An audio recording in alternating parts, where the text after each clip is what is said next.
স্বাগত জানাই। আজ আমি এসে গেছি নতুন একটি ভিডিও নিয়ে।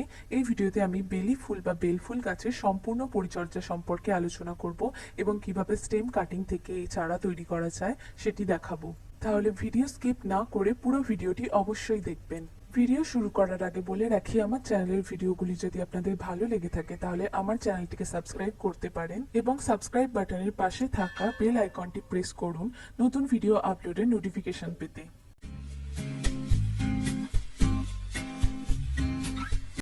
বেলি ফুল বা বেল ফুল আমরা প্রত্যেকেই চিনি। গ্রীষ্ম এবং বর্ষাকালে এই গাছে প্রচুর ফুল হয় এবং ফুলগুলিতে সুন্দর একটি মিষ্টি গন্ধ থাকে।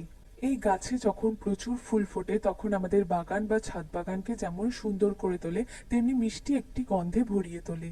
তো প্রচুর ফুল পেতে এই গাছটি ঠিকঠাক যত্ন করা অত্যন্ত জরুরি। কিভাবে এই গাছের যত্ন করতে হবে তা আমি এই ভিডিওতে স্টেপ বাই স্টেপ বলবো। 1 নম্বর, মাটিটি অবশ্যই ওয়েল ড্রেনড হতে হবে। মাটিতে যাতে জল না জমে সেইভাবে টবের ড্রেনেজ সিস্টেম তৈরি করতে হবে। আমার আগের একটি ভিডিওতে কিভাবে ভালো ড্রেনেজ সিস্টেম তৈরি করতে হয় সেটি দেখিয়েছি, সেই ভিডিওটি আপনাদের দেখিয়ে দেব। ভালো ড্রেনেজ সিস্টেম বানানোর জন্য টবের নিচে যে ছিদ্রটি থাকে সেটি খোলামকুচি দিয়ে বন্ধ করে দিতে হবে। তারপর এর উপর পাথরের একটি লেয়ার দেব।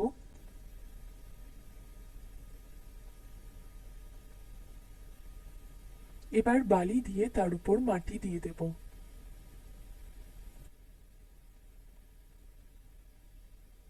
2 নম্বর, কি ধরনের মাটি এই গাছের জন্য উপযুক্ত। মাটি তৈরি করার জন্য 50% গার্ডেন সয়েল, 30% জৈব সার, যে কোনো সার হতে পারে, ভার্মি কম্পোস্ট বা পাতা পচা সার বা গোবর সার আপনারা ব্যবহার করতে পারেন এবং 20% বালি মিশিয়ে ব্যবহার করতে হবে। 3 নম্বর, বেলি গাছের জন্য ছোট টব ইউজ করবেন না। 10 থেকে 12 ইঞ্চ টবই এই গাছের জন্য ভালো। 4 নম্বর, গাছটি ফুল সানলাইটে থাকতে পছন্দ করে। প্রচুর পরিমাণে ফুল পেতে 6 থেকে 8 ঘন্টা সূর্যের আলো অত্যন্ত জরুরি। গ্রীষ্মকালে গাছটি যদি ফুল সানলাইটে থাকে তাহলে প্রত্যেক দিনই জল দিতে হবে এবং বিকেল বেলা গাছটিকে যদি জল দিয়ে স্নান করিয়ে দেওয়া যায় তাহলে আরো ভালো।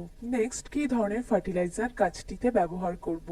বেলি গাছের ক্ষেত্রে আমি সরিষার তরল খোল সার ব্যবহার করি এবং তার 10 দিন পর আমি ডিএপি ইউজ করি। এরকম অল্টারনেট ভাবে সরিষার খোল সার এবং ডিএপি ব্যবহার করলে গাছে প্রচুর পরিমাণে ফুল ফোটে। এবং ফার্টিলাইজার সবসময় বিকেলে ব্যবহার করবেন। 6, গাছটির প্রুনিং কখন করতে হবে। ফেব্রুয়ারি থেকে মার্চ মাস হলো গাছটির প্রুনিং এর সঠিক সময়। এবার কিভাবে এই গাছের কাটিং থেকে চারা তৈরি করতে হয় আপনাদের দেখিয়ে দেব। বেলি গাছের ডাল কেটে চারা তৈরি করার ক্ষেত্রে এরকম মোটা ডাল ইউজ করব না, এতে রুট বেরোতে সমস্যা হয়, এবং এরকম সরু ডালও ইউজ করব না, এতে ডালটি পচে যেতে পারে। এই গাছের চারা তৈরি করার জন্য এরকম সেমি হার্ড ডাল উপযুক্ত। এবার ডালগুলিকে 6 থেকে 7 ইঞ্চ করে কেটে নেব এবং অতিরিক্ত শাখা প্রশাখা পাতাগুলি কেটে বাদ দিয়ে দেব।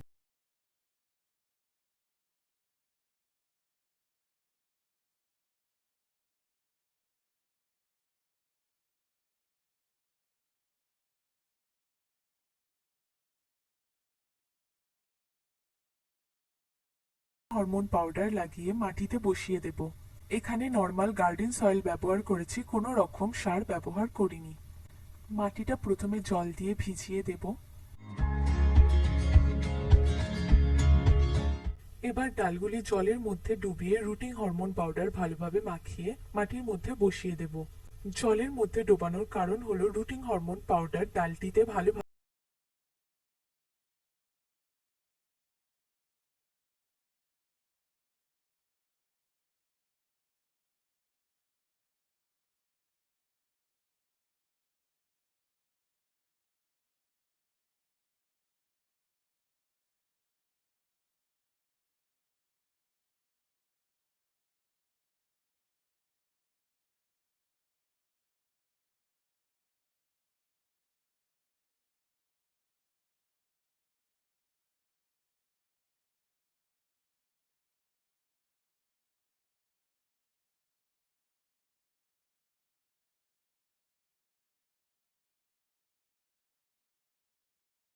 আজকের ভিডিওটি যদি আপনাদের ভালো লেগে থাকে তাহলে ভিডিওটিতে লাইক করবেন এবং আমার চ্যানেলটি সাবস্ক্রাইব করতে একদম ভুলবেন না।